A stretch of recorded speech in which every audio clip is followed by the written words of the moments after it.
কানাডার ভ্যানকুভার শহরে ভিড়ের মধ্যে একটি গাড়ি ঢুকে পড়ায় বেশ কয়েকজন নিহত হয়েছেন। ভ্যানকুভার পুলিশের বরাত দিয়ে তথ্য জানিয়েছে ব্রিটিশ সংবাদ মাধ্যম বিবিসি। পুলিশ জানিয়েছে শনিবার সন্ধ্যায় ভ্যানকুভারের একটি রাস্তার পাশে ফিলিপিনো সম্প্রদায়ের উৎসব চলছিল। এ সময় হঠাৎ একটি গাড়ি ভিড়ের মধ্যে ঢুকে যায়। এতে বেশ কয়েকজন নিহত হওয়ার পাশাপাশি অনেকে আহত হয়েছেন। গাড়ি চালককে এরই মধ্যে আটক করে হেফাজতে নেওয়া হয়েছে। তবে হতাহতের প্রকৃত সংখ্যা জানাতে পারেনি ভ্যানকুভার পুলিশ। বান্ডেল থাকলে প্রতি সেনমানিতে টাকা বাঁচবে। বিকাশ সেনমানি বান্ডেল কিনে জিতুন প্রতি লেনদেনে।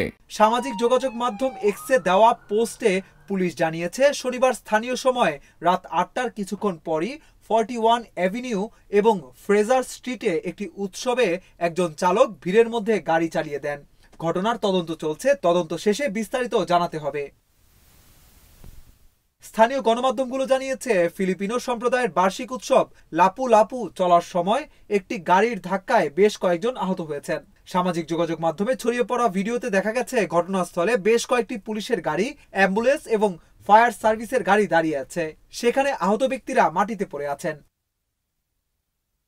ভ্যানকুভারের মেয়র কেন সিম এক্সে পোস্ট করা বিবৃতিতে বলেছেন, আজকের লাপুলাপু ডে ইভেন্টের ভয়াবহ ঘটনায় আমি হতবাক এবং গভীরভাবে শোকাহত। এটি এক অবিশ্বাস্য কঠিন সময়।